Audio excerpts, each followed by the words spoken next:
Now it's time for the Brad LaFrette Show interview of the week.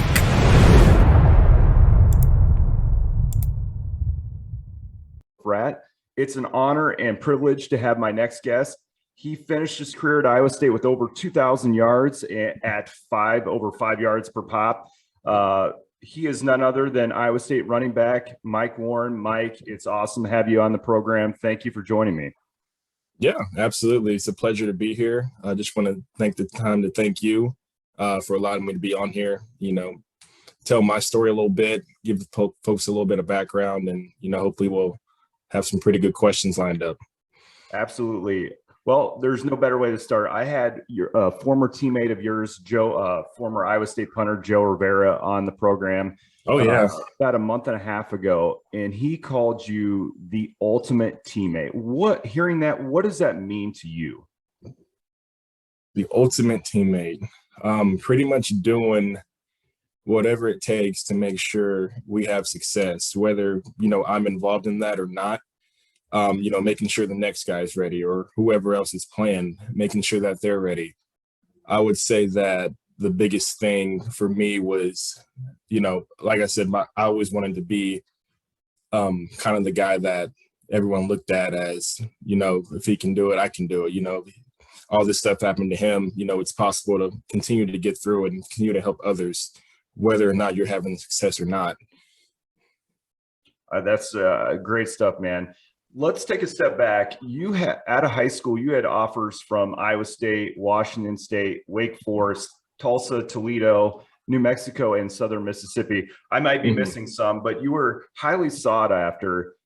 What was that defining, or that moment you decided to make your way to Ames, and why Ames?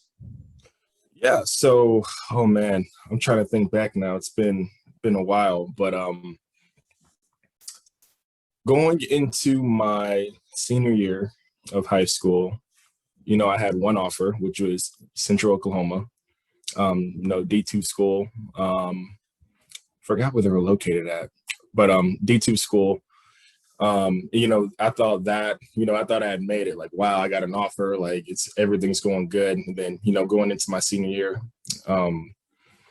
just throughout that whole season, just seeing all the mail come in and, all the coaches coming down. Really defining moment was when, who was it? Oh, I can't remember the coach's name. Oh man, my memory's bad here, but it's been a while. But I would say the most defining moment was when Coach Louis Ayeni came down to Oklahoma and, talked to my parents. He was at Toledo at the time. And he came down, talked to my parents. And, my parents really liked him. I liked him. We chopped it up a lot. I could just sense the genuine character that he had. And, I was all on board to go to Toledo, if he stayed there. But at the end of the season, he ended up going to Iowa State. And I was like, oh man, he left. Like, what am I going to do now? It's probably the one person that I trusted the most in the coach in the whole process. Like I said, just because of how genuine he was. And, he ended up going to Iowa State. And, I get a call like 2 days later saying, hey, buddy, I'm going to Iowa State. Just, stay calm. Don't panic yet. I'm going to try and figure something out. And then I think probably like a week later, he called me back and said, hey, Iowa State wants to give you an offer, yada, yada, yada. Next thing you know, I take my visit up there in January, and there was freezing cold, by the way, but Yep. Took my visit up there, snow on the ground, ice on the ground and everything. And I'm like, oh man, well, but really like the campus, the school, staff, it was a no-brainer on where I wanted to go. So we've felt comfortable. We've seen that recruiting process change a lot over just with the development of social media. How was that process for you? Was it a lot of phone calls? Was there any interaction through social media? How did that process look for you? I will say that all the interactions were on Facebook instead of, nowadays I know like Twitter and everything else is really popping now, but every coach that wanted to recruit me, we messaged on Facebook. And that was pretty much a lot of phone calls too, here and then, but it was mostly through Facebook. Did you take any, you mentioned you got up there, was that the moment when you finally made it to campus? Was that kind of the moment that made you, not only the relationships you built, but you mentioned the campus and just the atmosphere, the environment, was that the defining, hey, I want to come to Iowa State, not only the relationships with people, but just what they're building, not only with facilities that we see now, like in 2021-22 season, now that we're in, they have beautiful facilities. Jack Trice has come a long way, but what was that? What was your first impressions of Ames and, being, coming up from Oklahoma? Oh man. Well, it was a lot colder. That was like the first thing I noticed when I got off the plane. Very cold, but then again, Oklahoma was also cold too around that time. So, just a lot of, on the drive up to Ames, I was like, man, there's like nothing out here. Like, where are all the buildings? Where's the city at? But, once I got up there, saw the campus, beautiful campus. We got a tour of the facilities and everything, the academic facilities, all the dining halls and everything. But I would say that I forgot who hosted me. I think it was some former player hosted me, showed me around the city a lot. And, that's when I knew. I was like, man, this place is really cool. Like, I could definitely, see myself playing here for the next 4 or 5 years. But after that, I think it was after a Saturday, we had breakfast at Coach Rhodes' house, who was the coach at the time. And, we were all, just talking and stuff. And then I was talking to my parents like, hey, like the campus is really cool. Like, I really feel good about this. And then, my mom was like, are you sure? Like, are you positive? And then, she's kind of mama bear back there, just, being mama bear. Like, are you positive? Like, do you want to check out anywhere else? I was like, no, I think I'm pretty set on Iowa State. So that Sunday morning, I had a one-on-one with Coach Rhodes in the office, just talked to him about, all the facilities and stuff, and then committed right there after that visit. Awesome. You would go in and you would have a very successful freshman season, rushing for over 1,300 yards. You would go, after that season, you would go through a coaching change from Coach Roach to Coach Campbell and his staff. Can you talk about that process and maybe what was going through your mind at that time? You just finished a hell of a freshman season. You were a freshman All-American. A lot of accolades in terms of just the Big 12 conference. I know as a fan, I was super pumped what you did, even though as a team, we didn't quite have the success, but you could see a lot of good things. Can you just talk about maybe that process going from one coaching staff to the other and just what that meant and what are some of the things you had to figure out for yourself? Yeah. Well, luckily for me, with the coaching change, like I mentioned, my running back coach, Louis Sayeni, had been at Toledo previously. So he actually got to stay on the staff and coach me then. So, I was really fortunate that, he was able to stay for at least another year or two, just continuing to learn from him. But my next mission going into that season was I didn't really think about individual success. My biggest thing was getting back to a bowl game for the team. Whether if I had 1,000 yards, whether if I had no yards, it didn't really matter to me, how we were going to get that accomplished as long as we did it. I'll say that the biggest thing I had to figure out was trying to get the players to buy in to Campbell. He had called me when he first got hired and, was super excited, really pumped up. I was excited as well. Like, okay, like, I already know him. He recruited me. We've talked a little bit. I took a visit to Toledo, by the way. I forgot to tell you that, but took a visit up there. I got to see him in person, shake hands with him, really genuine. So the biggest thing I had to figure out was how to get the players to kind of, buy into what he was, trying to do for us. So that part was a little bit tough because, new coaching staff comes in, that trust factor is kind of lingering as they come in. You don't really know what they're about, right? So that was probably the biggest thing. And also, figuring out how to continue to improve myself in the off season, just to make sure we can have success in their first year here. So, we got the work right after that. That's when Dave came in and, he used to host we used to have like these Saturday morning, like skill and drill stuff and all that. And then, pretty soon everyone started coming to that, and we started having the whole team show up on Saturday, getting extra workouts in. But it was tough getting that going at first. It was really tough. Taking a step back before we get into a very, very talented running back room, what did Coach Rhodes mean to you?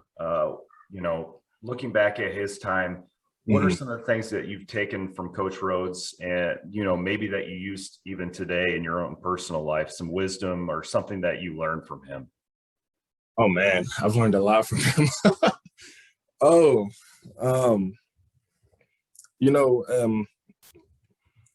Coach Rhodes was probably one of the most caring coaches that I've had. Even though, we might not have had the success that we wanted. He was always going to battle for his players and his coaches. I mean, he loved every single one of us in that room. And, that was something that I learned, I learned how to love my teammates properly. Just watching him do it, even though he's the head coach, he still felt like he still kind of had a responsibility to, show that you care, show that you support the people and things like that. And, he took the heat for, I don't know how many years. And, he still showed up every day wanting to get better and, never wanted to quit on his team. So I think that was probably the biggest lesson I learned from him. Definitely. Even though it didn't work out maybe as he would have hoped and maybe a lot of us would have hoped, but he definitely was. I see when I look back at, the coaching staffs, even going back to Dan McCarney, in the 90s and the early 2000s, he built, I think each coach from there has built, taken a block and continue to add blocks to the wall. Oh, yeah. To now Coach Campbell and his staff, that benefited in taking that and run with it. And I definitely think Coach Rhodes is a big part of building the enthusiasm back in the fan base after Coach McCarney. He really did a good job of building that enthusiasm. We see a lot of facilities now, and I go back as a fan of 36 years, and I relate that back to Dan McCarney's vision than what Coach Rhodes was able to do, and just people the fan base buying back into the program. And I definitely think Coach Rhodes is a big part of that. So it's really good that from a player that, some of the life lessons that he taught are very, you can't put a price tag on it. Absolutely. Kind of moving forward, you were part of that very talented position group. You mentioned David Montgomery, Canadian the Johnny Langs, Sheldon Cronies, some of those that, you were part of that position group. What was it like what was your relationship like with those guys, and how important, they were very talented on the field, but I just think of yourself and just from a fan's perspective, and David and Kane, just the type of people they were in the classroom and beyond. What was your relationship with those guys? Oh man, we were all tight. I mean, there's no other way to say that. I mean, we had each other's backs in every situation. It didn't matter what it was. And I think that a lot of people get it confused that, there's 5 talented running backs in the room, what's the competition going to look like? In actuality, there really was no competition. We were all competing with ourselves, making ourselves better. And if there was something that, one of us saw that someone else could work on, we pointed out.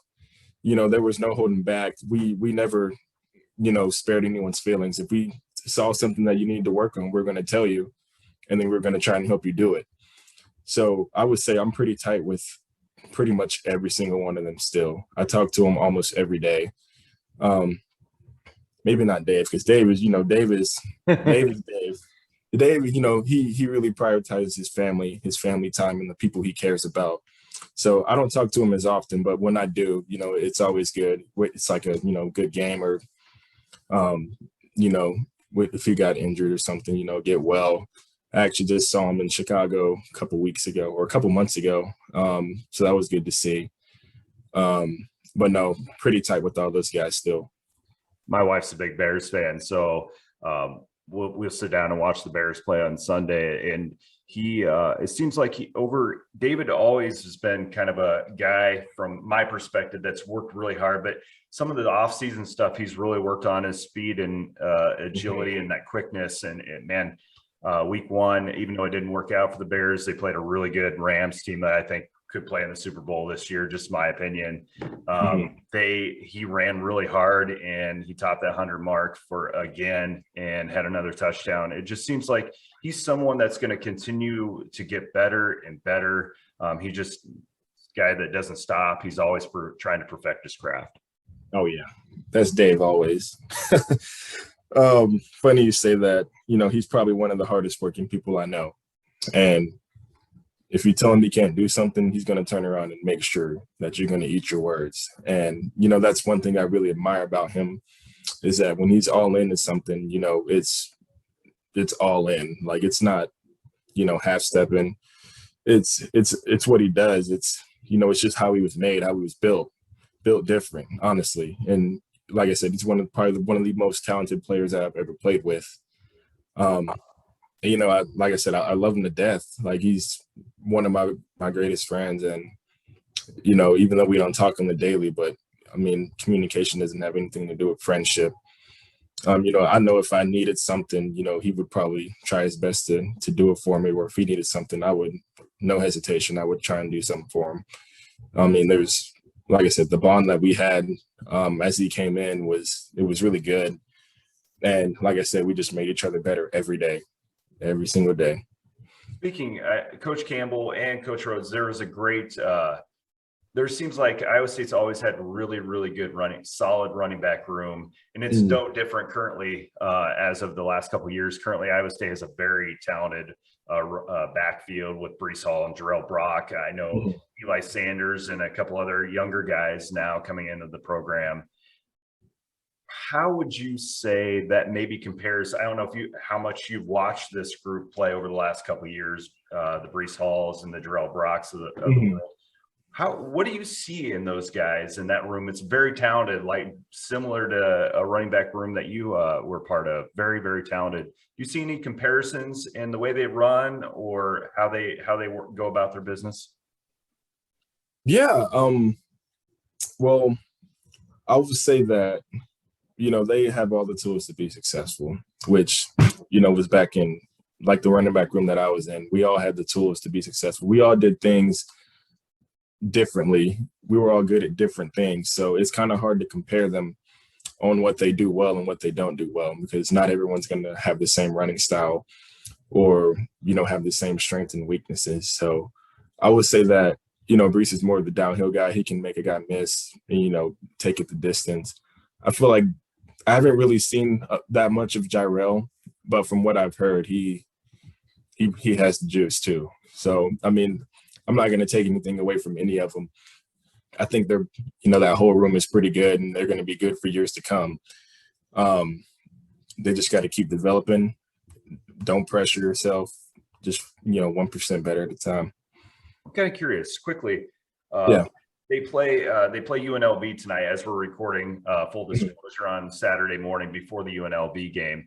Yeah. What do you see? What have you seen out of the first two? It seems like they played. Northern Iowa had a very solid defense, and I give them all the credit in the world. Similar with Iowa, very, very sound, solid defense. What do you see? And maybe are they pressing? Maybe just a little bit. From a way back perspective, I think it's just a matter of getting the ball rolling and just gaining some confidence, because they brought back a lot of pieces from a team that was rolling offensively there in the Fiesta Bowl there last January. What do you see maybe from your perspective being on the field? It's a lot different from my perspective up in the nosebleeds. Yeah, you've been on the field. What do you see over the last couple of weeks? Maybe a slow start from the offense. Is it or do they have inches to go, or is it a little bit? They have a little bit further to go. No, I think they're right there. Um, they're right where they need to be. I know that, just from my experience, we haven't historically been the most, exciting team coming out. Whether it's like offensive firepower wise. But no, I think it's just going to take. It usually takes a little bit to get it going on the offense. We don't know if they have new plays installed or new schemes they're trying out or anything like that.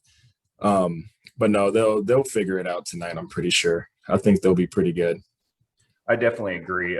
Coach Campbell and his staff have had a great track record. September's have been quote unquote slow starts for the team, Yeah. but they have a track record of gaining momentum as the season goes along. And I suggest that all fans out there don't jump off the wagon because this team has a lot of aspirations and goals still in front of them. So I just want to get your thoughts on the first couple of games, and I definitely think they're heading in the right direction. It's just gaining confidence, I think, in Brock from the quarterback position. Yeah, it's like I said, they shouldn't press too much. I mean, the first two games are not always telling of what's going to happen throughout the season. So every time, I get on Twitter or something and the fans are going crazy, like, oh my God, what are we going to do? I'm just everyone calm down. We're going to be fine. It's going to be completely fine. We'll figure it out on offense. We'll get Brock all ramped up. We'll get Breece going. We'll get all the receivers going. We'll get the O-line going as well and the tight ends too. So I think I think this game is going to be the game though, where they have that breakthrough. There's a couple of topics I want to get your thoughts on. My wife is biracial. She's African American and Caucasian. Yeah. She deals with this on a daily basis. She's in the healthcare field, and she is too white for some people and she's too black for some people. I asked EJ Bibbs, former Iowa State tight end and NFL tight end, he was a guest of mine. I asked, Black Lives Matter movement was it became a very hot topic, and I think it should be a topic all the time, me personally, because I think we should strive for equality and making our world a better environment for all. I asked DJ, being a former player and seeing this happen this past summer, I asked him what we could do as human beings to better make this a better environment for all. And he said it comes down to just respecting our fellow human beings. How do you feel as a former player, maybe like just the world of sports and just our world in general? How do you feel like we can move forward in a progressive, I don't know if that's the best verbiage, but how do we make this a better place for all? And Black Lives Matter movement was such a big part of our world here recently. I haven't heard much about it, and I kind of wonder, I feel like it's something we need to continue to work on as human beings. How do you feel about that subject? Yeah, absolutely. I think the biggest thing with that is that we all just have to understand and share stories about, what I've went through or what, other people have gone through. And then at the end of the day, just love each other. I think that's the biggest thing. Moving forward, I've had plenty of conversations with, friends of other races that, I've shared my stories of what has happened, what's, happened in the past, what's happening now. And, just having a simple conversation to get it started. I think simple conversations, whether it's one person, that could lead to a group, and that could lead to a whole movement, which is what Black Lives Matter did. But starting off small groups, small conversations, and then spreading that, and then, just hopefully having people understand that, it's not saying that other lives don't matter, but specifically Black lives have been more or less, targeted, whether it's, law enforcement or whatever it might be, just helping them understand that, and, not berating my ideas or my ideals onto them, but just having a simple conversation. That's a great perspective. I agree 200%. That's something like I have a real life perspective because I've seen my wife, my best friend, go through some of that, and it bothers me. But at the same time, I have to realize that I used to be someone that said that I don't see color. I realize maybe that is maybe a blind perspective, that maybe I should be seeing these things because they have different perspectives. I thought, I was like, everybody to me is all the same, and we're not all the same. And that was my bad. I feel like that the more I see it, the better perspective I have on things. And I've learned a lot over the last almost 11 years with my wife. It's not all equal, and that's a really bad I've had great conversations with her about taking a different approach, and because I'm very easygoing and I want to I'm a people pleaser. I want to get along with everybody, but I always had this blanket, we're all equal, and that was really a naive perspective that I had, and I've learned a lot just over the last 11 years, like I said. Oh yeah, I appreciate your perspective. Yeah, and just to add on to that, I will say that I understand that some people might not have the space to talk about things like this, whether it's because of outside influences, friends, family, or anything like that. But when I first started talking to some of my friends about it who had no idea what it was, they asked me how they could help. And I just said, just have the conversation with other people, not of color, or with people of color. But I told them to, once you have these conversations and, you start posting publicly, be prepared to lose friends, because, not everyone's going to understand, and not everyone's not going to support it. So, the moment you post something, whether it's Black Lives Matter, and you have people that don't support it, be prepared to cut those people out, which is, something I had to do. And thank God I did. Absolutely. Well, I'm jumping around on topics. I wanted to get your thoughts on something maybe a little bit lighter. Well, maybe not so much for Cyclone Nation, but Texas and Oklahoma are headed to the SEC. Most likely, in my opinion, after this season, we'll see if they stick around until 2020, after the 24 season. I rather doubt it, but I've been wrong before. Do you have any field stories that you can share? I remember you tweeting when everybody was hot and bothered about Oklahoma and Texas leaving. I don't verbatim, I don't have it, but you mentioned something, if everybody only knew what actually was said on the field when you were. Oh yeah. Can you share any maybe PG stories or stories that you have with those two schools, and maybe what are your thoughts of them moving? I personally, from my perspective, I'm super excited about the 4 teams that are joining the Big 12 here soon, and BYU, Houston, Central Florida, and Cincinnati. I think they bring Big 12 is still going to be ultra competitive in football and in basketball. I'm super excited about both sports bringing those 4 schools in. But what are your thoughts on the exit of Texas and Oklahoma? I mean, at the end of the day, it's going to come down to, a money game. And, the SEC is, most notably known as the most competitive conference, whether it's top down or not, which is my opinion. But, it's going to come down to money and views and everything. And, honestly, I think it's going to be interesting to see how it all shapes out. Both of those teams have a chance to be successful, in any league they go to, but it's just kind of weird not seeing them in the Big 12, I guess. But I think they'll be fine in the league. I'm actually excited for the Big 12 because, we'll actually have 12 teams in there now, all competing. But as far as Texas and Oklahoma, it's kind of like a whatever deal to me. I mean, if you guys want to leave, go ahead. Like, if you guys are scared to compete in the Big 12, go ahead and go to the SEC and see how that works out. So I think that's exactly how I feel. Initially, because I understand the dollar in a sense, it affects people. I worked for a couple of years in the Iowa State athletic department, so I know that there's a potential it could affect people's livelihoods and losing jobs, potentially condensing. So I do understand that TV revenue, it affects the whole apartments. And I do not want anybody to lose their job at Iowa State and other schools in the Big 12, quote unquote, the leftover eight, which I think is very, I can't stand a lot of the national media's perspective of because I feel like those eight remaining schools have a lot of value.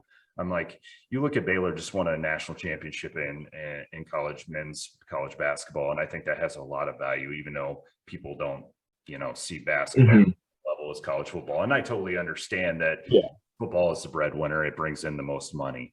But looking at those final eight, I'm really excited about their opportunity to move forward. Those four schools. You see what Cincinnati is a top 10. They've always been really solid in college basketball.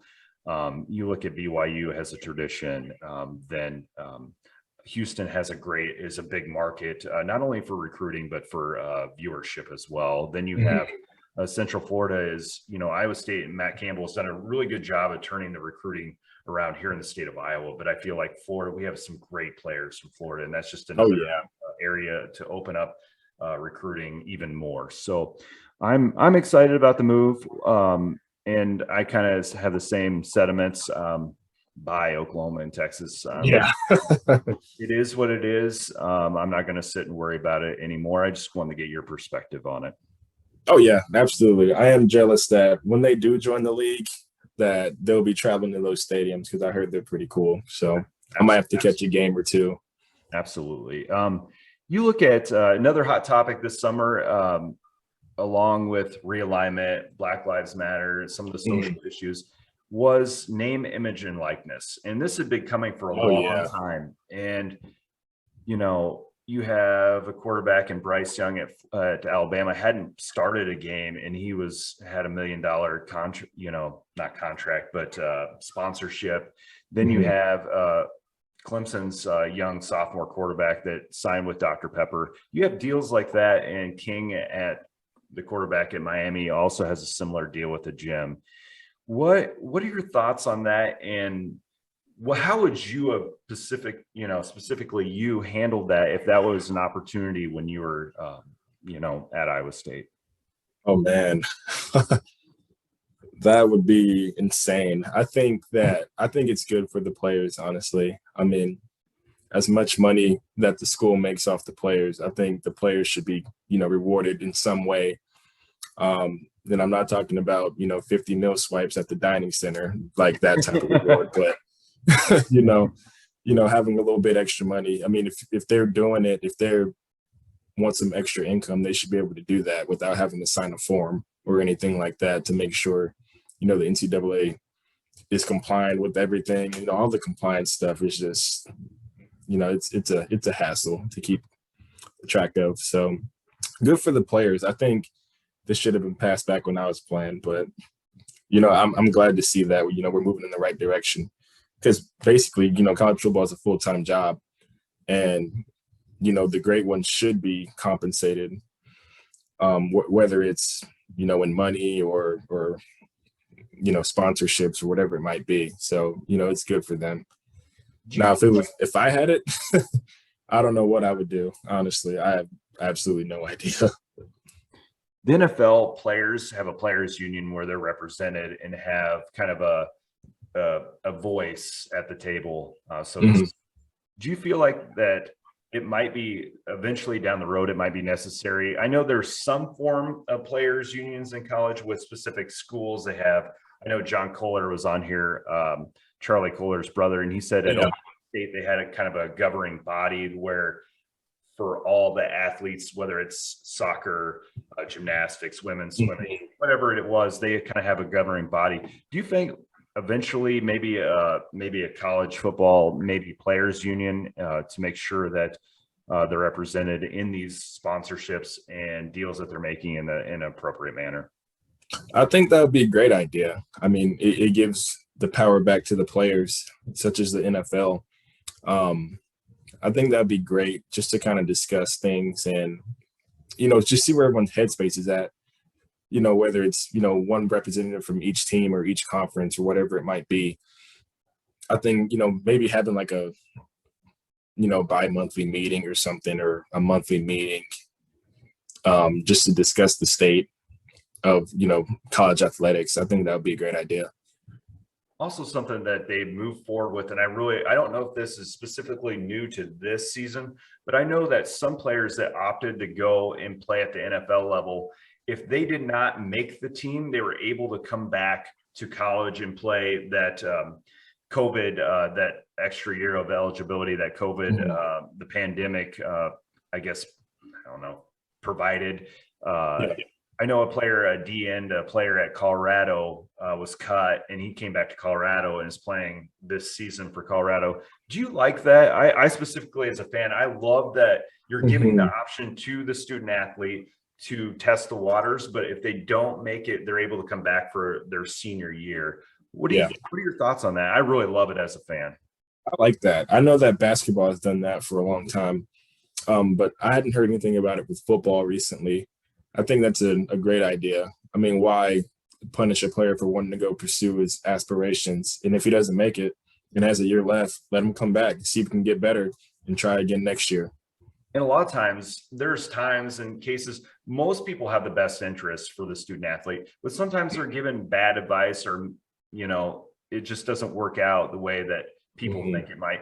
I just love that, that just the fact that even if they're not good enough at that point, also, if they receive some pretty bad advice, I think it's a great idea to let them come back. I'm a big fan. Kind of looking back, a few more things on your time at Iowa State before we cover a few more things. Yeah. What was your favorite? I got to ask, what was your favorite road venue to play in? Ooh.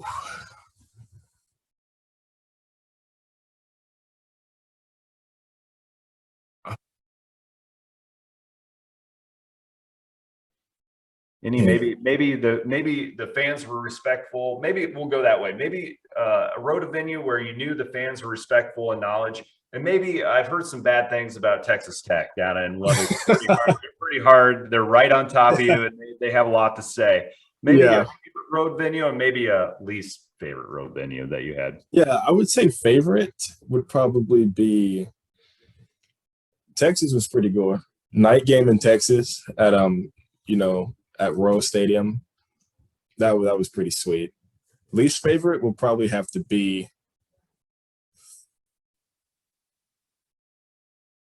I'm going to say West Virginia. I mean, those guys they're crazy. All of them. I've heard they're very similar fan base to Iowa State fan base. Very passionate. They show up and very supportive. They're very passionate. The only thing is, I think they have is it the open container? I think that's what it is. So they're allowed to drink in the stands and everything. If I remember it, I think there was a fan that was throwing like beer bottles or something one game, and we had to like wait to go out and everything. So, I mean, they get pretty rowdy. So when you look back at your time in Ames, what was your favorite? Do you have a favorite memory of something that maybe either on the field or off the field, something that you really cherish to this day? Yeah, I would say favorite on the field memories were they were always pregame. I remember I had a super fan by the name of Ryan who used to come out to pregame, and I want to say back in 2015, he actually did warm-ups with us, one of my fans here. And, he was doing all the ball security drills, all the, the shuffles, the high knees and everything.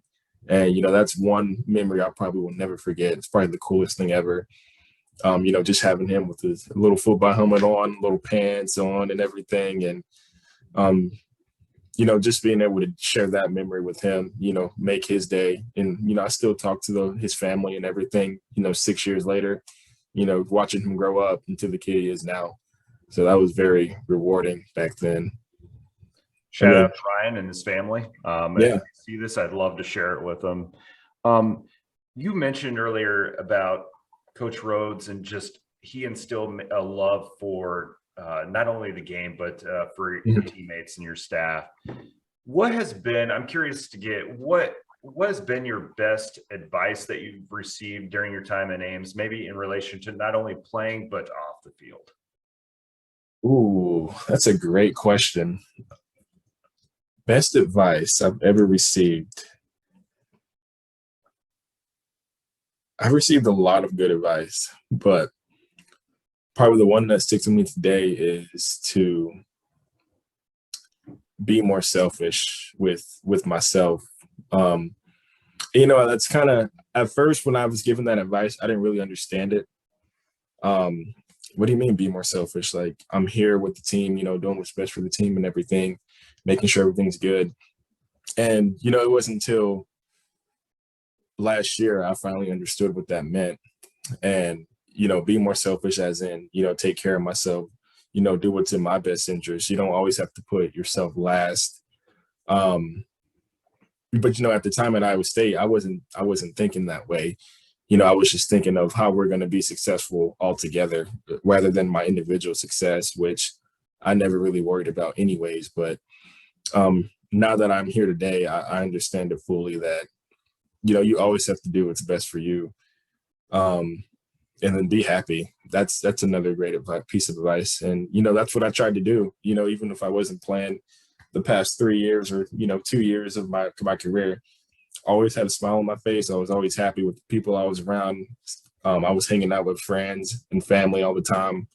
It almost didn't even feel real. Like, oh, I just get to go into the building and help people, help these guys get better every day. So that would probably be the two biggest pieces of advice that I've been given that stick with me today.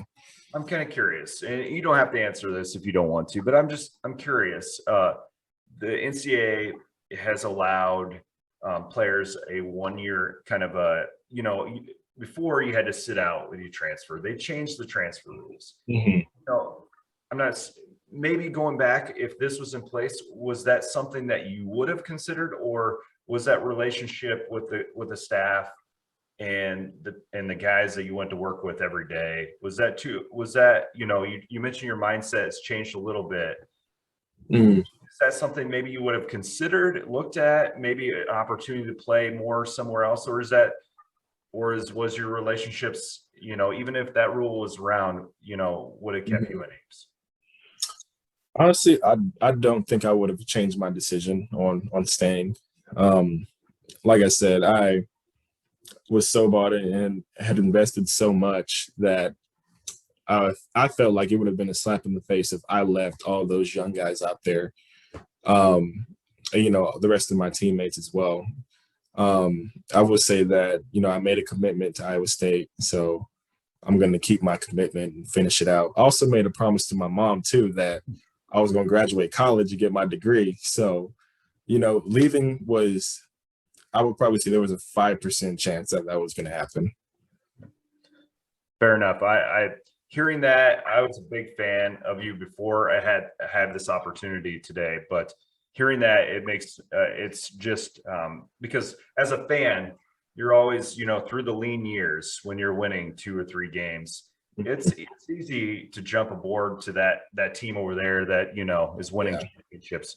But for me, I'm very much the same. I made a commitment. I love Iowa State. My degree is from Iowa State, and hearing that, it makes me want to go run through a brick wall for Iowa State as well. I absolutely love the people and my relationships there as well. So hearing that, it makes me, as a fan, feel really good about the product and the relationships that are built in between those walls, because I'm not there. I don't know. So it's refreshing to hear that.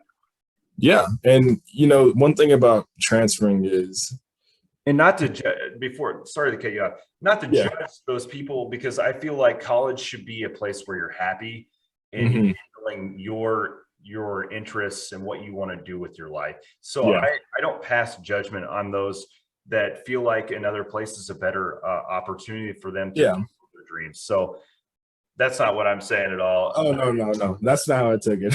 I was just going to say, just relating to my experience only, because I don't know everyone else's story, so I don't have the leeway to speak on it.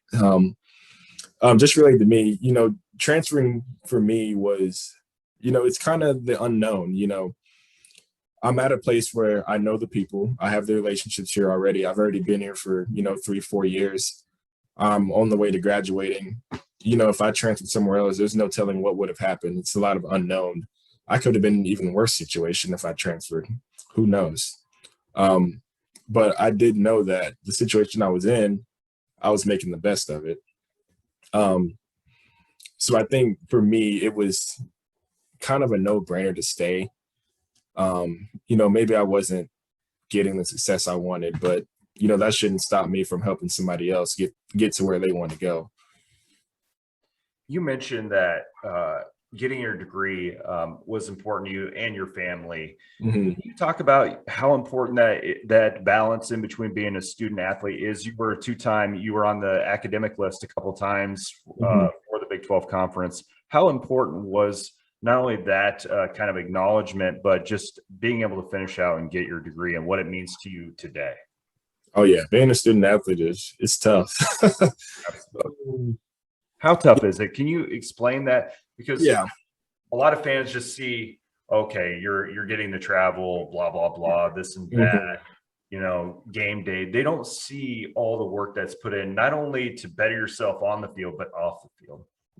Yeah, it's definitely a time management game. And, coming out of high school, not a lot of kids have time management experience or have, dealt with the strenuous schedule that college football provides to you. It's really, you kind of have to take it day by day when you first start out.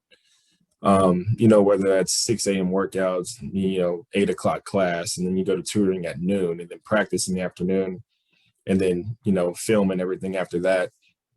I would say that those who manage their time best are usually the most successful in the field. There's a correlation between doing well in school and doing well in the field. And I think not a lot of people understand that.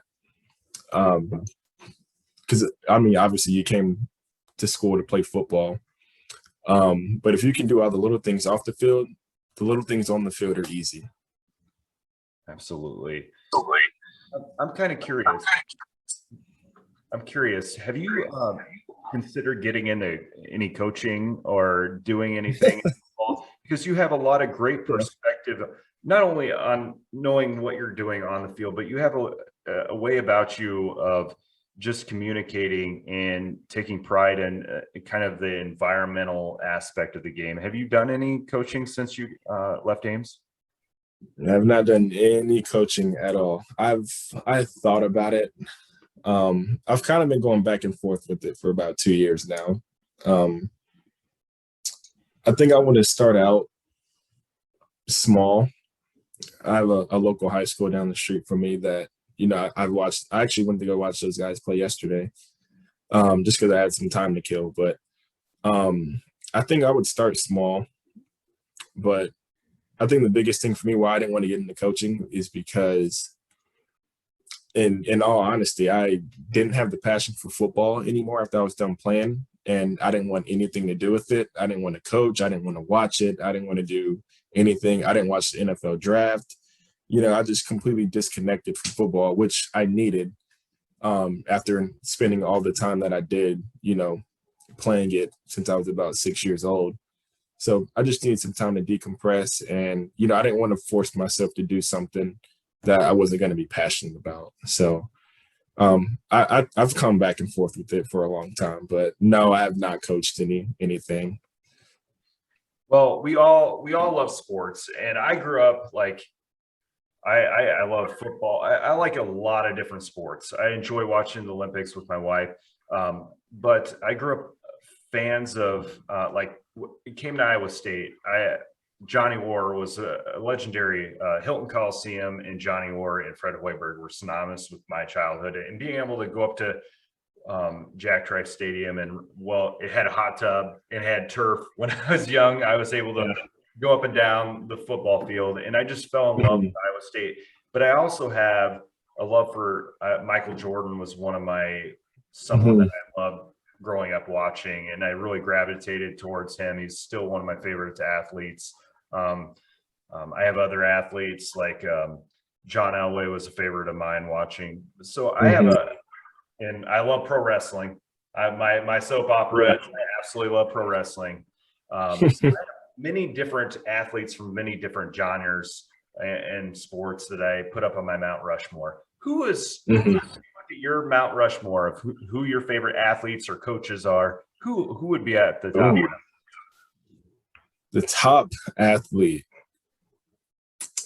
Oh man. Does it have to be just one, or can it be No, like you can have be 4 or 5. multiple? Who I'll are do one from every. I'll do one from every sport, or I guess sport that I watch. Football wise, Reggie Bush. I mean, there's no doubt about that one. Basketball. My favorite basketball player was Kevin Garnett growing up. Um, Baseball. Albert Pujols is my favorite baseball player. Soccer, I like Messi, of course, and then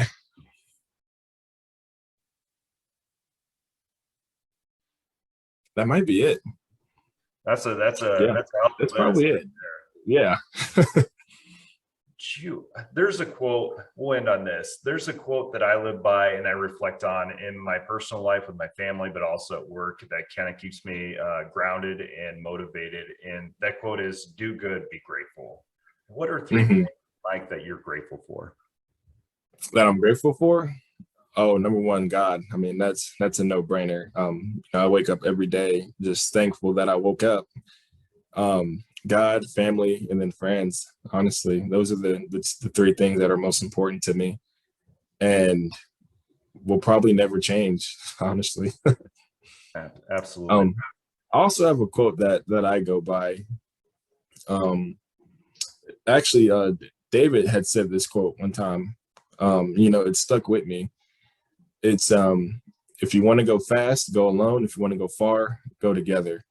And it took me a while to kind of, break that quote down. But, as I look back on my time at Iowa State, there's a lot of things that people don't know that I went through, by myself. I didn't tell anyone. And, looking back, I kind of regret not, opening up and showing, and, talking to my teammates a lot sooner than I did. Only then after I left had I, started talking to people about what had been going on and, all the things that had happened there. So that's definitely a quote that has stuck with me. And I always refer back to if I'm going through something, I know that I don't have to go through it alone. I have people behind me that, have my back and are there to listen and there to support. Mike, when I reached out to you, I can just going through the tailgating lots for the Iowa game last week. I had 4 people stop me and ask me, are you going to get Mike on the show? And I mentioned that it was a process that we were working on scheduling a date. And I can't tell you how many people have contacted me, just the pure excitement to hear from you, because as a fan, as a Cyclone fan, we appreciate all the time and effort you made to make Iowa State, not only yourself, but Iowa State better on and off the field. And we can't thank you enough. Can you let those people in Cyclone Nation that don't know where to follow you on social media, can you let them follow you on social media? Because once you're a Cyclone, you're always a Cyclone, and we appreciate all that effort. Yeah, I just want to say that, from the bottom of my heart, that I appreciate Cyclone Nation and all that you guys have done for me. You guys are there every step of the way, the good, the bad, the ugly, 3 and 9 seasons to the bowl games. I appreciate everything you guys have done for me, have done for my family, my teammates, my friends. There's no other place that I'd rather be than Iowa State. Absolutely, man. It's like I said, you heard it from Mike earlier. Don't jump off this team's bandwagon, because this team is going to do something special. I truly believe all these guys, seniors, came back because they truly are on a mission to win a Big 12 championship. And this group, I know, will get better each and every week. And it starts with tonight with UNLV. Mike, I can't thank you enough for jumping on today with me. I know Cyclone Nation is eager to hear from you, as was I. Easy for me to say, but thank you very much, man. Yeah, no problem. And if you guys want to follow any of my social media, my Twitter is just M_Warren4. I think most of you guys have me on there already, but and then my Instagram is just real.